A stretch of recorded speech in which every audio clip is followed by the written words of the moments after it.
Well, is it time to hit the panic button or is it time to just let things play out how they're going to play out? And to be honest with you, I don't really have an answer, but we're going to break it all down here today.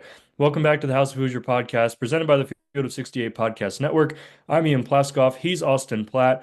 And Austin, we've been away for a little bit, but really, game-wise, not too much has happened. But besides the games, there's been a whole bunch that we need to talk about, and the elephant in the room, let's just say. Yeah, Ian, I had a feeling something would happen before the Michigan game, just with Dusty May coming back and with all the noise surrounding Woodson and everything heated up on the message boards early Thursday morning. And then eventually it all came crashing, really crashing down on Friday when the official announcement came out. Yeah, there's a lot to talk about, a lot to dive into, and a lot to piece together as we kind of look at these last now 7 games and essentially bridge the gap between this year and the next head coach. And we're going to kind of treat this episode as like a state of the program address or evaluation, one might say. So, obviously, the Wisconsin loss and the Michigan loss were not great. We'll talk about them a little bit, but that's not going to be the focus of today because, to be honest with you, those games aren't really that important anymore. There are much more important things to discuss, but we'll start out back in Madison, where the Kohl Center curse continued. 21 losses in a row for Indiana after winning the first in Madison since the Kohl Center opened. This was a 12-point game. Didn't feel like a 12-point game. Really wasn't a 12-point game. And that's about all that needs to be said. I mean, just your typical road Indiana basketball game. Yeah, it would be a shame if we talked about this game for more than 4 minutes because that's how much Indiana was really in this game was for 4 minutes, and it's just another dud on the road. And we've seen that a lot this year. Indiana starts off so slow in Big Ten play and just could not pick up Wisconsin in transition. The bigs were hitting threes. It wasn't even Tanji that ended up killing Indiana. It was all the other guys. And Klesmit had another phenomenal game. And IU was just done from the get-go, and 2 timeouts in the first, 5 minutes, it felt like. Really put things into perspective. And I still don't know how that game ended up at 12 points. So I went to the Kohl Center. I was there. I caught whatever sickness Indiana's had, clearly, at the Kohl Center the last 20 years because I'm feeling under the weather. But it didn't make a difference because Indiana was never going to win that game. And when you're down 26-4, I think it was, you're not winning any basketball game. Although Indiana has blown big games like that. And a few years ago, they blew a lead close to that at the Kohl Center. But the tides were not going to be turned in a game like that. It was like the first 4 minutes, it's one of those where it's just like, okay, like I was as like it was I don't even know. It was they had hit five threes at the time, and I was like every time they put up a three while it was in the air, I'm like, "Yep, that's in. Yep, that's in. Yep." I was right every time. Like it was just I didn't know what to do. Obviously Indiana didn't know what to do either. I mean when Wisconsin was knocking down threes like that, there isn't much you can do. But like you look at the rest of the game, they did not play well. Wisconsin did not play well at all. But unfortunately, Indiana did not either. I mean, you look at the splits.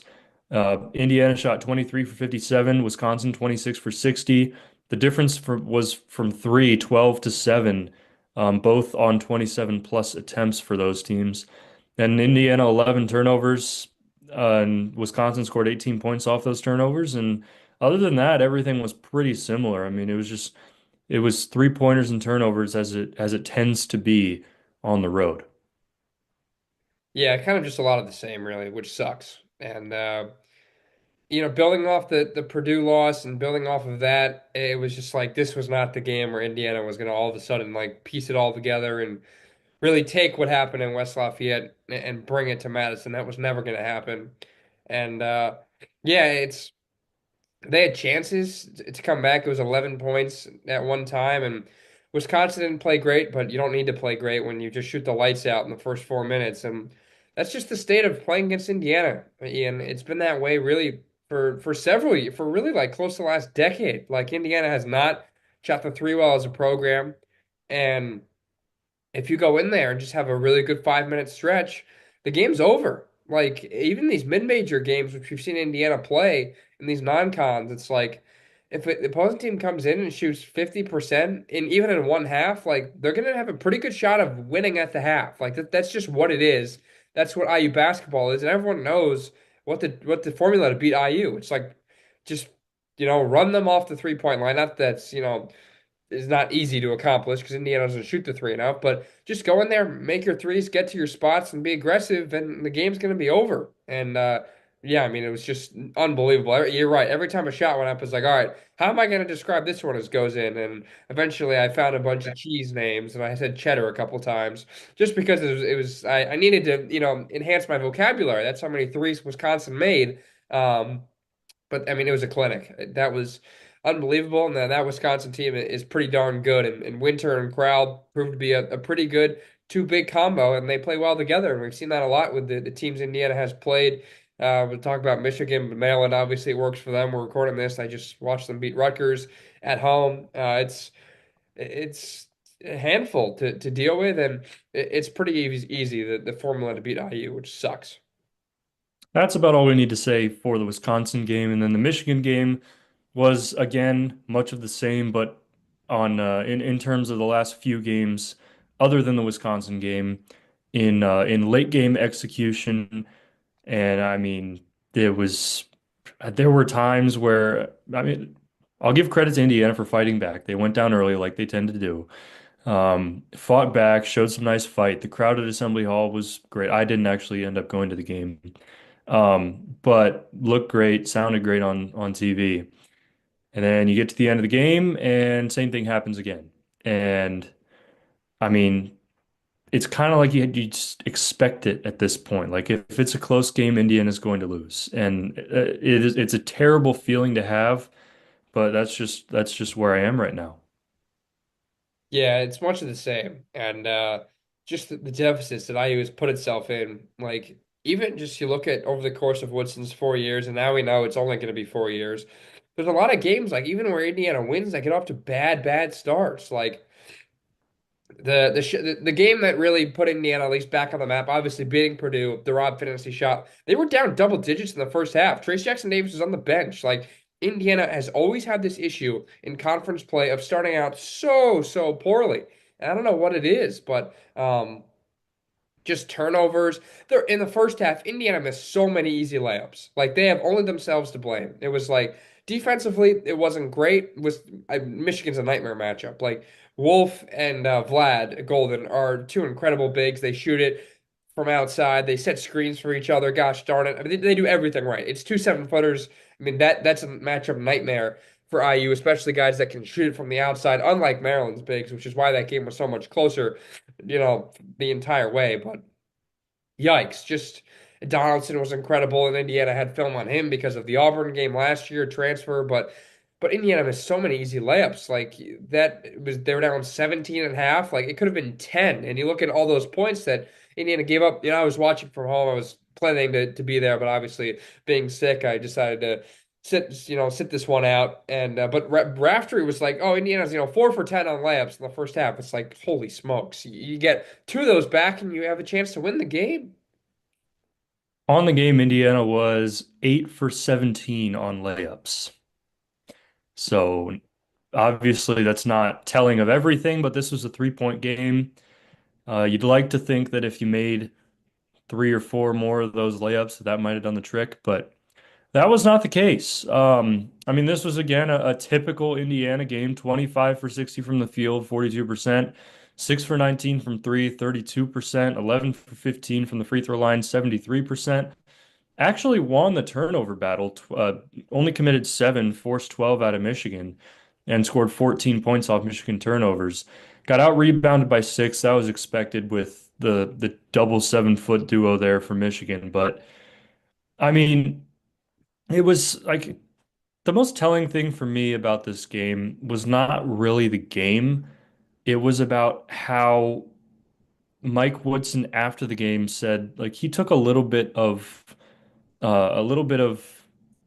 credit, not credit, what's the word I'm looking for? Accountability, saying that he has not put his team in the best place to win, and he kind of dug him a hole, which I do think is true. I mean, you look at most of the things happening in games that Indiana is losing, and it's just flat out being out coached with different substitutions, different lack of substitutions, different play designs, key situation management, and that had just has not been there for Indiana. And it was like obviously the turning point was between the Wisconsin and the Michigan game where Mike Woodson put out his statement. Well, actually, it wasn't even his statement, it was from Dolson.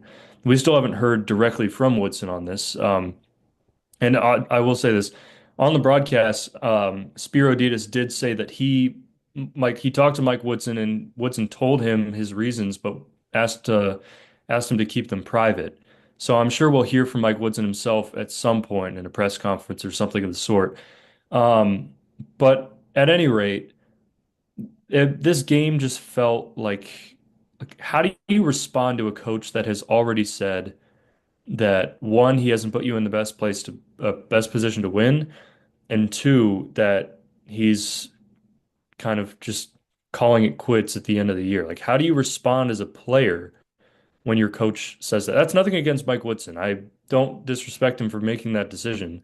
It's his own personal decision, but it's just got to be tough for the players to respond to that. It was a pretty big pill to swallow for the guys, and I mean, like, only now Woodson figures out his teams have been off to terrible starts. There's just, it's interesting to see if we split this up between, the first however number of games and now the last eight, if we include the Michigan game after the announcement. It's like, how much different is Woodson going to be? Because you're right about the whole decision and not hearing from him, and like pick one side or the other. Either, don't say anything at all and just silently tell the program, the administration, I'm going to step down at the end of the year. Let's not do it now. Let's not say anything now. um or let's just keep it under the rug, and then at the end of the year I'll just go out. You can start looking for a new guy now, secretly do whatever you want, or do what he's doing and say, you know what, I'm going to tell the team. And that was tough emotionally. That was actually something I liked from the broadcast. They were, digging too much into oh, this is tough for Mike Woodson. This is tough for the fans. No, it's not. This has been, what the fans have been wanting really for the last year and a half, honestly, ever since last year started and the way that season went. Um, but just the aspect of, all right, this is tough on the players. You have to try and get up for a game after your coach suddenly, basically turns on you and says, all right, this is going to be the end for me. But, say something come out with a quick statement and say, you know what, I'm doing this now. Whatever it is, health wise, NIL wise, whatever. Coaches are in and out of college basketball nowadays, but just pick some argument. You can fabricate it. You can BS it however much you want, but at least say something to the fans and not just to the players behind closed doors, but give yourself some respect and say, you know what, I'm going to take the high road on this. I'll come out with a statement. I'll answer questions. I'll do whatever. We'll get it done with it. Get it done now, and then we can focus on the last 8 games and do it that way. But he goes in the locker room and says, or in the press conferences, I'm not going to answer any questions about this.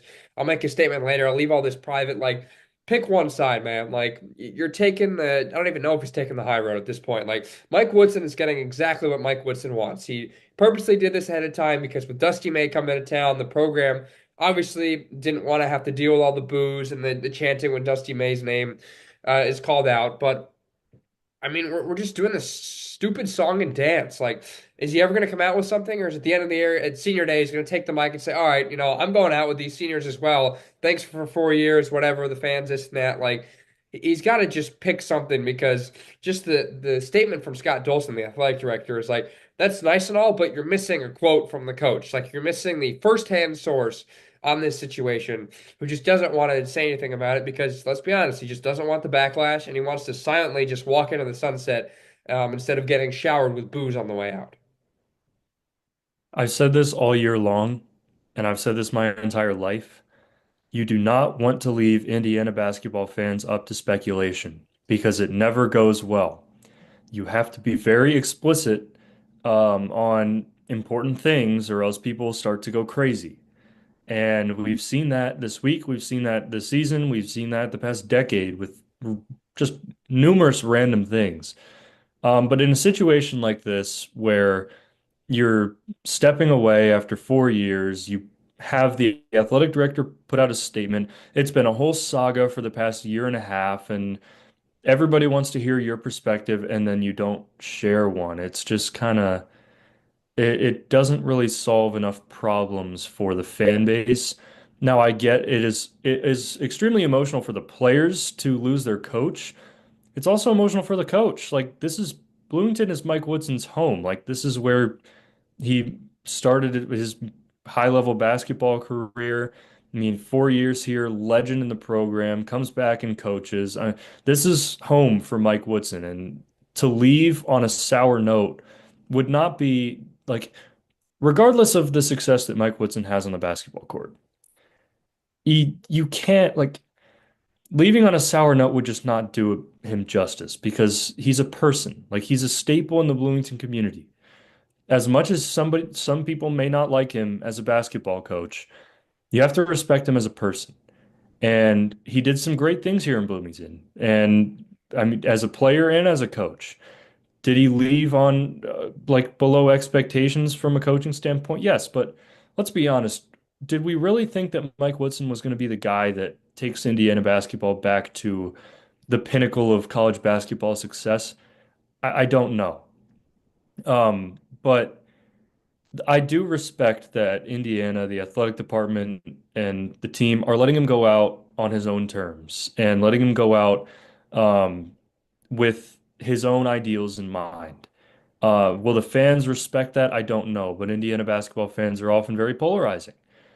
But all in all, I mean, Mike Woodson is a legend in the Indiana basketball program as a coach, or as a player, I should say, and did some great things as a coach. And I want him to leave on good terms because he's a great person. Um, and as much as the basketball success did not come from at least to what people wanted on the coaching side of things, you have to give him the respect he deserves. Yeah, I think mm, we should not have been as surprised with the way this all kind of panned out. Like, obviously, he's one of Indiana's own. This conversation I think was pretty easy from Scott Jolson. It was like, all right, let's sit down after the Wisconsin game, another bad loss. You kind of needed one of those two road games to put yourself back in at least the bubble picture because right now Indiana is not even the next four out. They're like the next four out. They need two or three wins to get back in the picture. But I think it was pretty easy. It was, hey, you know what? This season is not going the way we expected. You know that. We know that. The preseason AP poll will tell you that. The second place in the Big Ten preseason poll tells you that as well. Either we're going to open the door and you're going to walk out and you're going to do the right thing and the way we want you to go out, or we're going to open the door and we're going to shove you out and we're going to essentially fire you. And it was that conversation was only going one of two ways. And Woodson said, you know what, I'll take it. I'll walk out the door and I'll retire at the end of the year. But I'm surprised people aren't more surprised, or were as surprised with the way this all transpired. Um, I mean, last year, literally, IU had to put out not I don't think there was ever an official statement, but they had to leak it to reporters that Mike Woodson was going to be retained going into this season. Like before that, during I think it was right before that 5 game winning streak at the end of the season, or maybe it was in the middle of that, where it was right before the Minnesota away game. It was like, all right, Mike Woodson's coming back next year. We're doing all this. Like, we don't want any of these questions now. He's coming back. Great. We'll deal with this another time. And let's move on and let's focus on the rest of the season. That's kind of the way that I think this kind of panned out as well. Like you're going into a big stretch, starting with a home game where the home fans have not been endearing of Woodson by any means this year. Let's try and sweep this under the rug. Let's get the news out early. Let's focus on the game. Let's focus on the team. It's about the players, and they can. There's a room here for this team to make the NCAA tournament. There still is. There's no doubt about it. But just the emotional side for the players, like for me, like Miles Rice, like, gets recruited by Woodson. He's so young. He's just a sophomore. Like, how does he take this? And he had a terrible game against Michigan, took some bad shots, and essentially sat on the bench the entire second half. Like, emotionally, for young guys like him, like Renew as well, someone who Woodson's been so hard on. Like, how are these guys going to take it? And Renew had a hell of a game, man. Like, props to him against Michigan, kept IU in it. And the one big lineup obviously clearly worked in both halves. But it's just like, why are people surprised by this? They're gonna treat Woodson as one of their own, and they want him. They want to do whatever Woodson wants, and clearly he got what he wanted. And now here we are, and it's just like, can next season be here yet? Because after the way they started against Michigan, I don't see how Indiana's gonna do anything in the Big Ten tournament. That's if they get there, which I have confidence they will. But it looks like they're probably playing on a Wednesday. Yeah, there it was. The thing that most people were talking about for the Michigan game was not the game itself, it was the introduction of how is the crowd going to respond to Mike Woodson and how is the crowd going to respond to Dusty May. And what I got away from that was that Indiana basketball fans do not care about what Mike Woodson has done in his Indiana career. They care about what is coming next. They don't really care about the rest of the season. They don't really care about um, just the success that Mike Woodson had in years 1 and 2, or 2 and 3, whatever it was. It was 1 and 2. They just care about finding a new coach and finding newfound success in this team. Like, yes, there were some cheers for Mike Woodson, there were some boos for Mike Woodson, and then they called Dusty May's name, and it's like the loudest. Um, it felt like the whole first half. Um, and again, Indiana basketball fans are very odd. They're the most passionate fan base in college basketball. They are the most polarizing fan base in college basketball. Um, I don't know if I would put best next to it, but passionate would probably be the word I would use. And I think they're with you, Austin. It's like, can we get this season over with and get into next season and try and find something that works? Because when Dusty May's name was called, it was like, all right, we're done with Mike Woodson. We're done with this team. Let's move on to next year. The rest of that this season is really indicated by the Michigan game. Only gonna go one of two ways. I think it still only will. It's either this team rallies and has an incredible comeback, and of the last 8 games, including the Michigan game, they win 6 of them. They go 6-2. They go win on the road somewhere. They sweep the West Coast trip. They do whatever, and just like that, they're all of a sudden like a 6 seed in the Big Ten tournament. They're in good shape to potentially make the Big Ten championship for the first time ever, or it's just going to be the same old where. I don't say the players are checked out because that's not fair to them. Like Galloway and Leal are two guys who we know are done after this year. Ball's the same way, but like, are these guys just going to completely check out and say, all right, I'm going to transfer somewhere else? Like, I'm not going to throw out names because I'm not going to, never to speculate on who's going to leave, but obviously some guys will with the news of Woodson leaving, and all that, and the assistant coaches are probably on their way out as well. But is it kind of going to be just, oh, we don't care, or all right, we're going to rally around our coach, like we want him to go out in the best way possible, like even for the guys who are not from Indiana, like do we want this IU legend to kind of walk into the sunset with the sun shining on him, or is it just going to be like pitch black? And that's just kind of what it feels like it's going to be, is the latter and not the former. And it's like, do I even care watching these games? Like, this team is, I think, more interesting than they were last year, without a doubt. Like, they're more fun to watch, like, and all that. But just like, should I care as a fan? Like, if the team is going to come out with these stinkers again to start every game, are we going to really be watching like 10 minutes into that game against Michigan State on Tuesday night? Like, as Tom Izzo goes for the all-time Big Ten win, obviously just, tied Bob Knight. Like, the story's written, man. Like, another like can't lose game. Like the last time Indiana went to East Lansing was a few days after that tragic shooting, and it was like, all right, Indiana's just not winning this game. Like, everything is on Michigan State's side. Kind of what it feels like again. And then it's just like, all right, Purdue at home. People get up for that. But other than that, it's like that's really the only like interesting game I'd want to watch and see. All right, can we beat Purdue? And if Mike Woodson goes 500 against Purdue, man, that would be hysterical. That is like the one thing I will actually root for. And obviously, I'm always going to root for IU over Purdue, but just for the narrative of Matt Painter, and these, some of the best years in Purdue basketball history, to go 500 against Mike Woodson, that'd be pretty funny. I do want to take a look at the rest of the schedule because we are kind of past the point of winning 2 out of 3 of Purdue, Wisconsin, Michigan, and two was not reached. One was not reached. In fact, it was zero of the 3. So the key games remaining are coming up at Michigan State, where Tom Izzo will look to beat Indiana to take over Bob Knight in the Big Ten wins record. So I think we know what's going to happen there. It's a 9 p.m. game on Peacock on a Tuesday, so those Spartan fans will be a little bit rowdy for a late night game. They'll be rowdy no matter what. The Breslin Center looks unbelievable. I haven't been, but so you have that. You're home versus UCLA, who's been a little unpredictable this year, and then home versus Purdue. And I'm with you there. I think that would be hysterical if Mike Woodson goes 3-3 against Purdue, or what was it, 4-4? 4-4 against Purdue. That would The be funny. biggest asterisk ever next to Matt Painter is whatever. He goes to the Purdue Hall of Fame. Asterisk only went 4-4 against Indiana. And if Purdue ever gets a banner at any time, you have to put an asterisk if Matt Painter's the coach and says 4-4 against Mike Woodson's Indiana Hoosiers. I'm sorry, man. Well, we know how Purdue is with banners and ones that don't really exist. So I don't know, we'll see. And then you have just some kind of weird non-rival Big Ten games, Penn State, Washington, Oregon, and Ohio State to finish it out. There's a strong chance, I think, that Indiana could finish those four games with a 3-1 record. Um, maybe 4-0, I don't know. But at that point, it may not matter.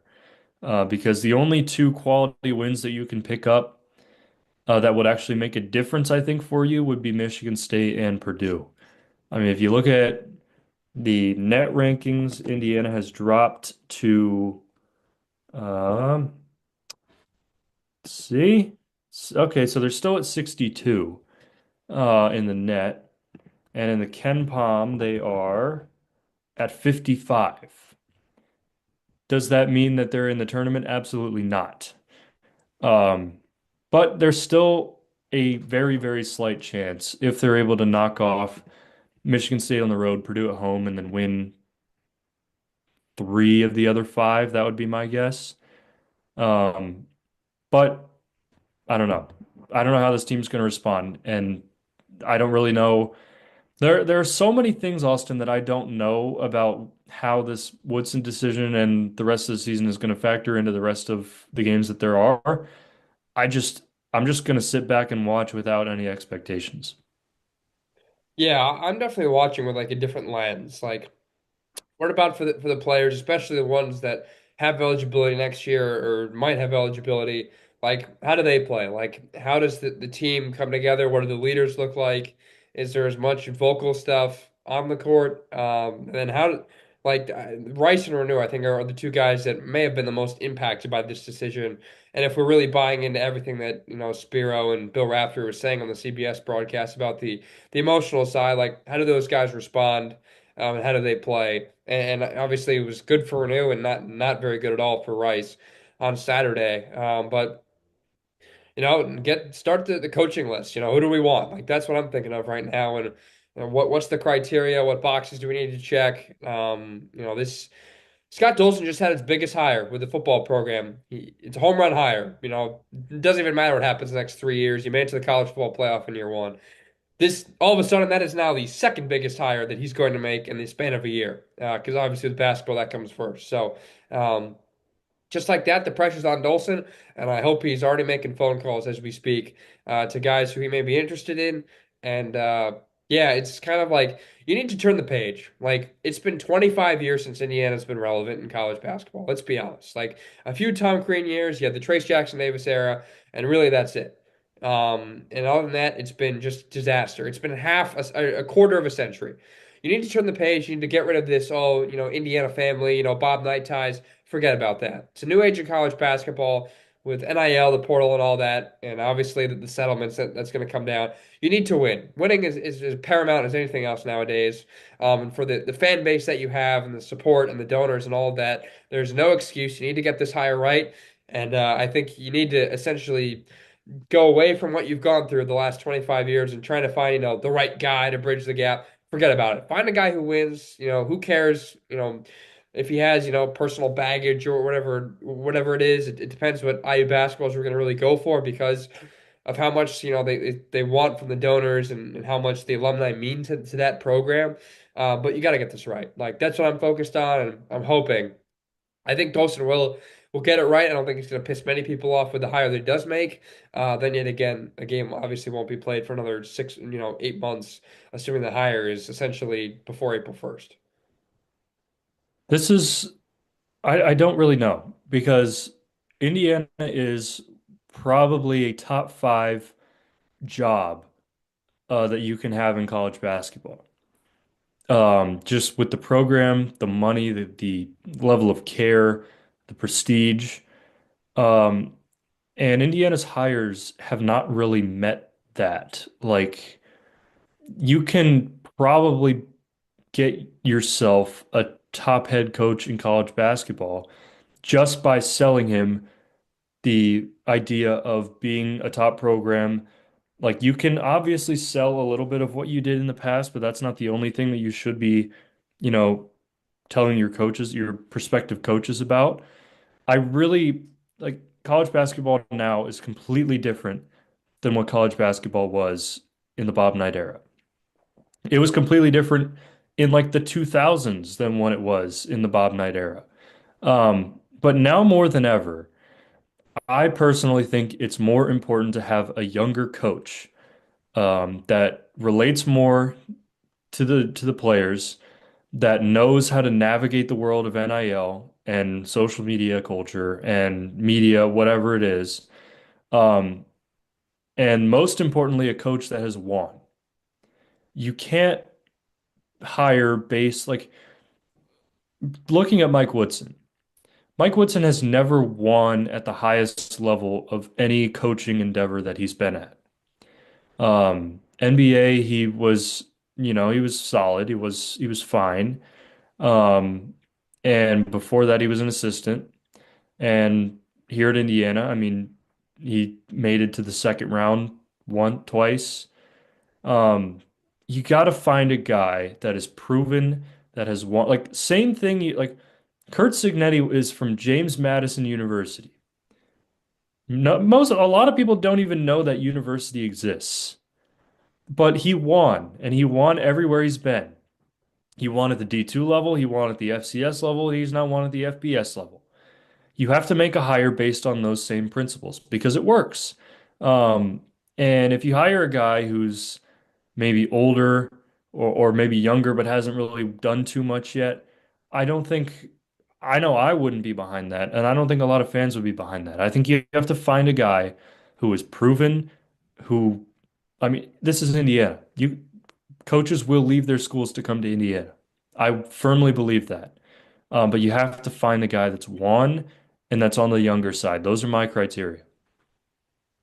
Yeah, I mean, yeah, I think you're just trying to talk me into Dusty May. I mean, just with all of that, and I know it's only 1 year, and he had an interesting response. I'm not gonna lie, when asked about the job, and kind of tiptoed his way around it. Didn't really give a concrete answer. Said, I love Michigan. This is my spot. Indiana was, the roots, but now, I've garnered, a small little tree in my coaching career. And now I'm at Michigan, but it's not difficult for Dolson to pick up that phone and dial up Dusty May. But obviously, I know he's on the younger side, but. Yeah, it's there's a ton of names to choose from. Like you have the mid-major guys, you have, some of the schools that have, become more prominent in college basketball nowadays, and you go after those coaches, and there are not many coaches that are going to say no to IU. And I think we know who those are. Bruce Pearl last year, talked about it. Obviously, that was a huge conversation going into that Auburn Indiana game and all the love that, Pearl has for IU. Is he really going to leave Auburn? Who's, we're recording this, the number one team in the country. Obviously, they just lost. So probably by the time you guys are listening to this and watching this on Monday, they're probably not going to be. But I mean, that's a top program now in the country in the SEC, which is loaded this year. Brad Stevens, like we did this 4 years ago. It's probably going to be the same thing. That phone call, I don't think it's going to be very long. Maybe there's some other names like Scott Drew declined the Kentucky job. Like, what do you want the Indiana job? I mean, but you look at like the last 5 years, there have been coaching changes at some of the biggest college basketball schools around. UNC and Duke did it obviously when Coach K and Williams left, and Duke got it right with Shire, not so much with Carolina and Davis. But Louisville, obviously that was a disaster, a few years, but Pat Kelsey's been the man. Like Kentucky, Mark Pope haven't been, as good as Calipari was, but they're not horrendous. Like I know they just lost to Calipari a few weeks ago, or what is it, a week ago. But they've been good. Like you're able to hire guys who maybe weren't at the top of the list, but have been able to win and manage in year one of coaching at a huge program with a ton of pressure from the fans. So, the blueprint is out there, and you don't have to go for necessarily the biggest name. That I don't even know who the home run hire would be. Like there just isn't that one name, and there's always something that's going to come up with every single candidate of why they would say no or Indiana would say no. But regardless, no excuses to get this wrong. You have plenty of time. You basically have been given an extra month by Woodson to start putting together a list of candidates. And it's again like if Indiana gets a bid or an invitation to go to the NIT or whatever other tournaments there are, they're gonna say no because why would Mike Woodson want to coach an extra few games when he's already out the door? So it's essentially NCAA tournament or bust. And let's be honest, like I'd love to see this team in the NCAA tournament, but I'd rather have more time to get the coaching hire right rather than Scott Dolson have to hop on a private jet to go to Dayton, Ohio for Indiana to play in a first four game under Mike Woodson. Like that's just kind of where it is now, and I think fans would much rather just see the season end and pick up a few wins here and there and get to the Big Ten tournament in Indianapolis and have a great crowd or whatever. And they'll cheer like heck for Woodson in that last game, probably whenever they lose, just as on the way out as a thank you. At least most, maybe the true fans maybe would, but who knows? I just get this right, please, from everybody. You got it right with football. No excuses to get it wrong for basketball. They hired a third party search committee, I think, for football. I think they'll do the same again here. And start putting that list together now. Like everyone's been doing it. There's been a ton of speculation in the last 72 hours. That's only going to continue as Indiana continues to lose. Austin, I'll ask you your three top criteria for a new head coach, and with that, three of your top candidates. Winning is most important. For the guys who have won at basically every level they've gone is I think the most important. Um, You know, I would hire differently, I think, the way Indiana was going to hire.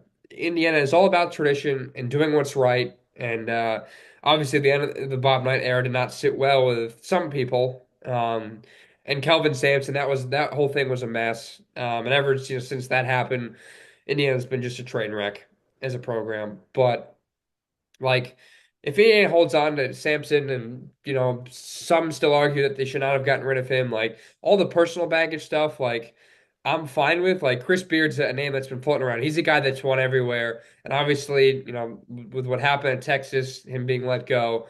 And I know that the charges were dropped, but he's still not, I don't want to say completely like in the right here. Um, but Beard's the guy I'd go after. Like I know that there's a little bit of baggage to his name, but I don't think it's that bad. But he's won everywhere. I think he'd do well with the fans and doing it with the high level of basketball and maneuvering in the Big Ten. You have to another thing, as you mentioned, you got to know how to deal with NIL in the portal, and I think Beard knows how to do that. So he's one of the first names. Pearl, I don't know if he's even going to leave, so I don't even know if that's worth it. Same with Stevens. Now all the names are just slipping my mind. Dusty May is obviously a name you have to go after. Like there's no doubt about it. You try and pry him away.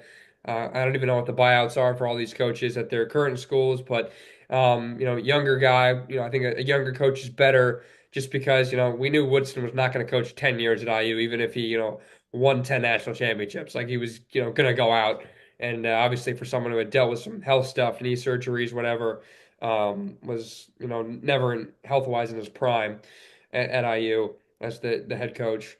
But I think a younger guy is important, someone who wins and someone who knows how to deal with the portal. So Beard's the first name I would go after. Stevens too, sure, but I don't think that phone call is going to last very long. Um, and I don't even know. At this point, it's just like there have been so many names that have been thrown out there. It's just like, can we just get this process started and at least try and sort out who we want and who we don't want? But I think like this is the next step. Like Dolson, I think should say, "Hey, this is what we're looking for with the new coach." Like keep the fans in the know here. Like everyone's going to be speculating for a month, and as you said, you don't want Indiana fans speculating about stuff. So as much as we want Woodson to come out with something, I know Dolson came out with the statement about Woody and about him leaving and all that, but try and lead the people along to see where you're going to try and go because, and obviously you need someone with a plan. Signetti had a plan, and so far it's worked out pretty nicely, I'd say. I'm with you. Winning is first. Portal, and NIL knowledge is also there. And I mean, those are my two main ones. Bruce Pearl would be a dream candidate for me. I don't think he'll leave Auburn. I would be thrilled if he did, but I don't think he will. I will also say this. I think there's no doubt. that Indiana will be the top job available in the offseason. Absolutely no doubt. So whatever top candidate there is, um, Indiana's probably going to be the top school they could go to. Is that to say they'll choose to come here or not? I don't know. But another guy, I don't think this would also be possible, but there's a chance. You never know. This is college basketball. Would be Shaka Smart. Shaka Smart has won everywhere he's gone. He's been relatable to his players. Now, does Marquette really utilize the portal and NIL money too much? Not really, but he knows how to win. And Shaka Smart, I mean, he's been at Texas, he's been at Marquette, did well at VCU, obviously. He would be a guy I would go after. Um, Dusty May is on my list as well. I don't really know about Brad Stevens. He hasn't coached in college basketball since 2013. So I don't know. Um, but I mean, there's so many names out there. Like the thing about college basketball coaching, rehires or hires in general, are that every coach, it feels like, could be pried away from their school at any second. Um, at least other than the blue bloods and like the defined like top five programs. Which is really interesting because there are so many candidates out there, so many names out there that want to step up into a higher level of college basketball. You can't really pinpoint who your candidates are, um, or even who your guys to look at are. And that's why it's so difficult for Indiana fans to get a hold of this, is because there's so much uncertainty that like they don't know how to handle it. Indiana fans do not like uncertainty. And that's why they don't like the direction of where the program is heading and where it's been for the past few years. But one thing is certain, this is an extremely important hire because it's been too long since India has been relevant. Yeah, it's been 25 years. Like, and the best thing about this, and not only you can sell the brand of IU, you have one of the top NIL collectives in the country. You have some of the best boosters in the country, and you have some of the best support in the country from the fans. That's your first sell. You know, you can look at the five banners, you can walk them into Assembly Hall, and walking in for the first time, there's always that, cool little rush of adrenaline you get, whether it's the tango that goes up your spine or whatever. Every coach will feel that the first time they go into Assembly Hall if they've never been before. But you have NIL, you have everything you need to win at Indiana. Mike Woodson had everything he needed to win this year, and we thought he killed it with the portal, but it just didn't all come together. And you need guys that clearly gel, and not just guys that are the 4 and the 5 stars, and because nowadays Indiana has just kind of become the all right, play well at Indiana individually, and you'll go to the NBA and you'll do well. And we're seeing that. And I don't know who said this, but someone did mention that a reason why Indiana hasn't been, relevant really is because there's too much of a focus on the professional development. Obviously, all the scouts that are there, and everyone's going to be looking at IU guys every year in the draft, and we'll be saying that probably again, come the NBA draft. What is that this summer?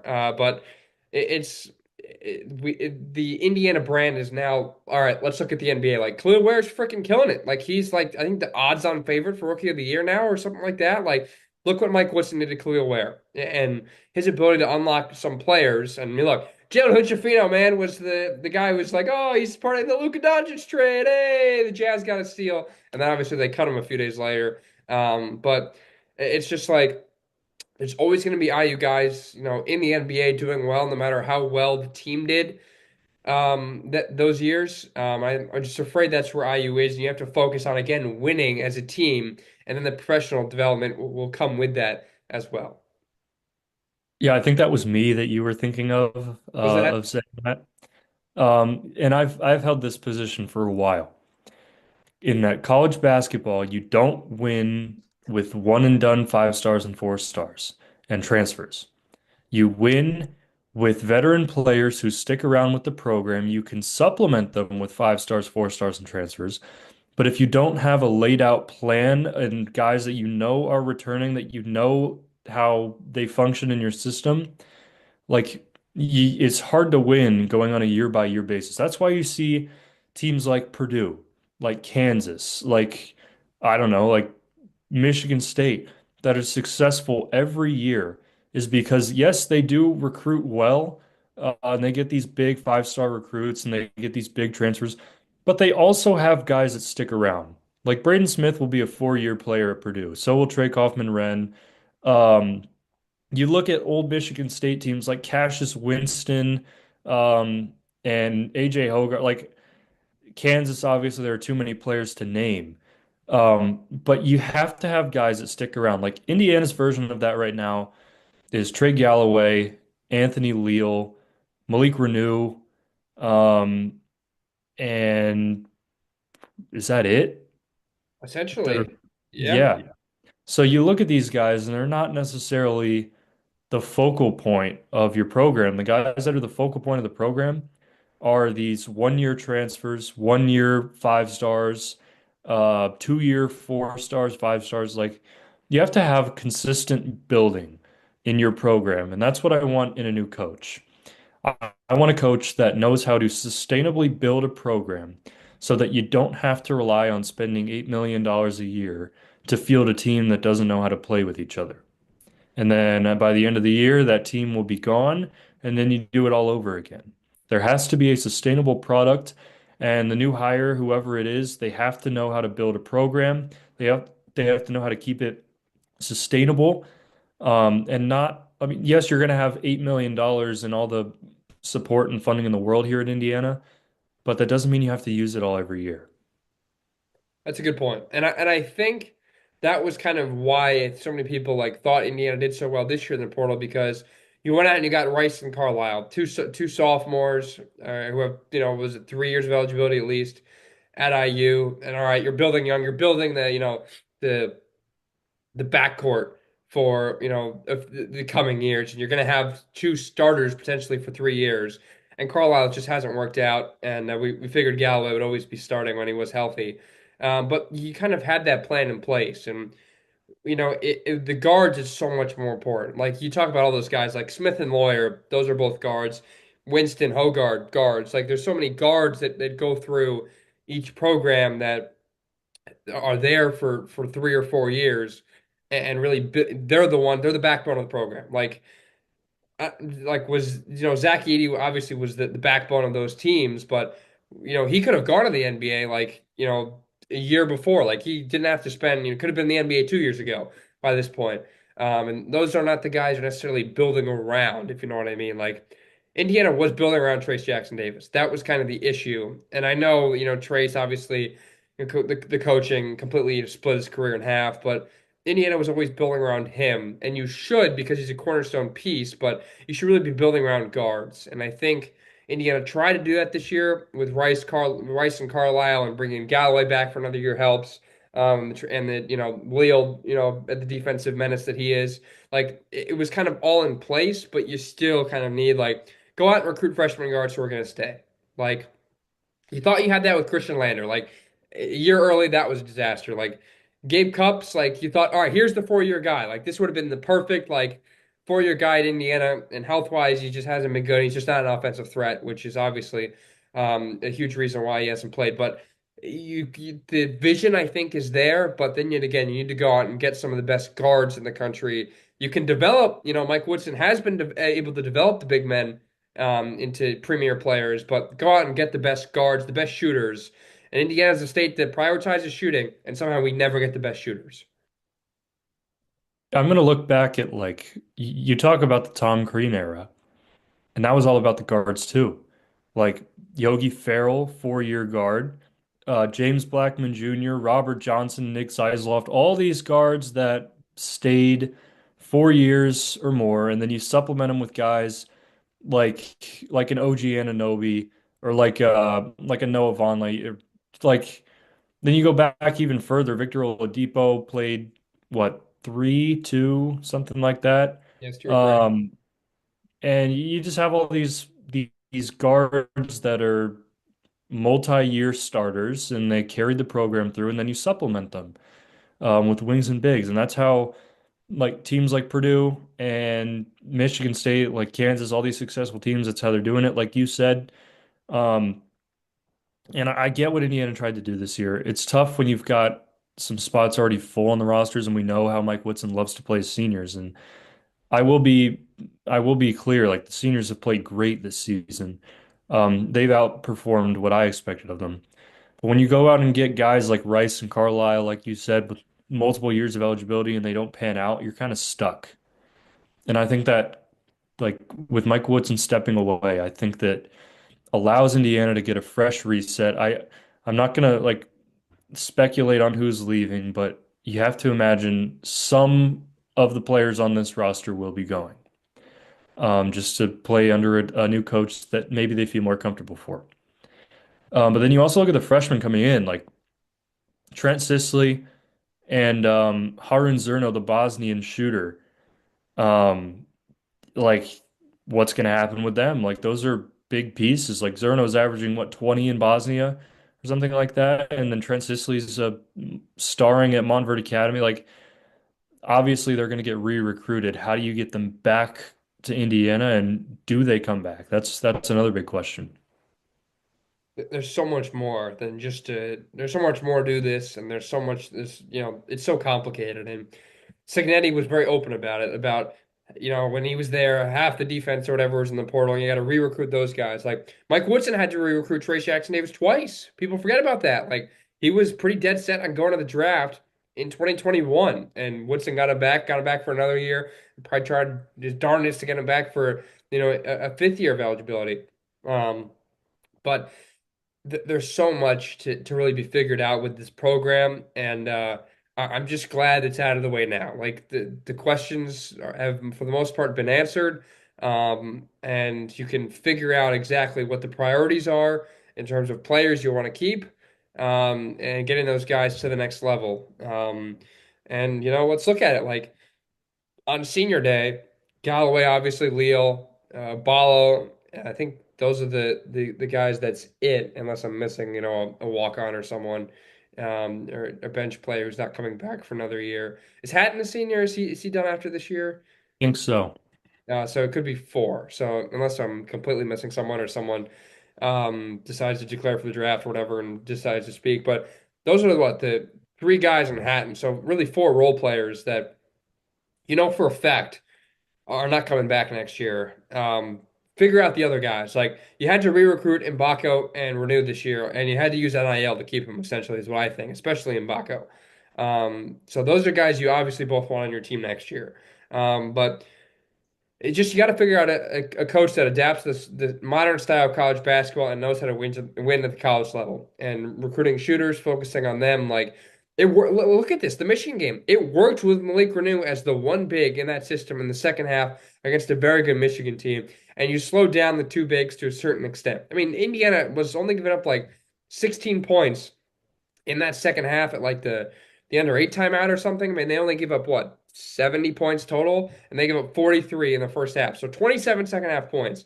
The defense worked when you're playing with one big. So got a coach who can adapt to that. Let's see Indiana play with one big the rest of the year, man. Like, what is Mike Woodson going to lose at this point, other than maybe the respect of some of the fans, especially some of the younger fans who weren't around for his playing days. But like, can we just see this now and see what the style looks like? Because right now, especially some of the shooters, like, are they going to want to come back next year? And what about Malik Renew, someone who Woodson promised would be someone who be brought under his wing? Like, there's so many things you have to figure out. And then, yeah, the two freshmen. Again, I've said this before, but like, I'm just gonna watch the rest of the season with no expectations and just observe what happens because we don't really know. Like, obviously, Indiana's still gonna fight for position in the NCAA tournament. There's still room to do that. Will that change after Michigan State and Purdue? Yes, and unfortunately, I think that will be for the worst. But like, how is Mike Woodson going to treat these final eight or so games? Like, will he try to coach everything as normal, even if they lose to Michigan State and Purdue? Or will he try to, like, I don't know what he can do differently. Because I don't his mind just maybe on something else, and the team may be that way too. But I don't know. It should be an interesting coaching search, a very interesting offseason. a process that Indiana fans know too well in a new coaching search. And I'm just going to sit back and watch everything unfold because I have no say in what's going to happen as much as I would like to. That's not going to happen. So, yeah, Austin, just final thoughts on the whole situation, where Indiana stands and what you'd like to see.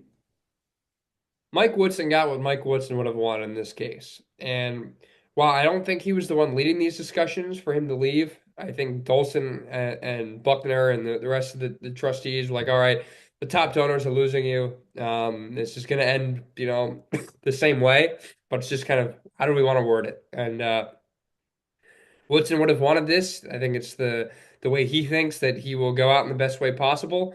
Because let's be honest, like he knew the pressure was ramping up. After I forget what game it was. I think it was after the Maryland game. During the press conference, he started tapping his fingers a lot on the podium, like knowing like he was kind of getting anxious, like it was kind of the same thing, and he was ready for it to be done. And the booing just got to him. The guys on the broadcast said that the Michigan game on CBS that the Illinois game really got under his skin or something or whatever. It's like, all right, one game isn't going to decide it. Like it's been the same way for 4 years in terms of the blowout losses, which have killed Indiana, and whether his ego gets tarnished or whatnot. But Mike Woodson got what Mike Woodson wanted, and I'm curious to see how much he cares the rest of the way. And if now he wants to take accountability when he's going out, maybe he's just I think just trying to do it for his reputation. So that's all I have to say. I'll be very much reading into all the coaching stuff, all the rumors, and all that. I was on the message boards this week for the first time in a while, so I assume that will change. And I'm a graduate of IU, Ian, and holy smokes, it's 3 months from today is when I graduate. So that's scary, and that shows you in 3 months I will still be caring about IU basketball. Hopefully, in 3 months, I will be itching for basketball season to be around once again.